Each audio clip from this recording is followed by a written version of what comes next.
Dunyoni hayosizlik balosidan nima qutqaradi? Zulayxoga boqmagan Yusuflar qutqaradi. Ertadan kechgacha yo'lini poylagan go'zal qizlarning yonidan yerga qarab, sassizgina o'tib ketgan Mus'ablar qutqaradi. Ayollar qatnashgan izdihomlarda poyafzalining uchidan boshqa yerga qaramagan Usmonlar qutqaradi. Fahsh ildizlarni beomon qo'porgan Umarlar qutqaradi. Ammo qani ular? Bugun o'zining ahli ayolini nomus o'rnida ko'rib, boshqaning ahli ayolini ov o'rnida ko'radigan Abu Lahablar ko'paydi. Vaholanki Alloh taolo Qur'oni Karimda bunday ogohlantirgan. Mo'min erkaklarga ayting, ko'zlarini haromdan saqlasinlar. Nur surasi 30-oyat.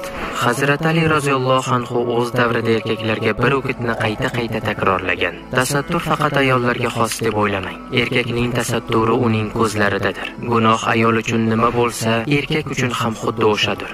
Ayolga og'ir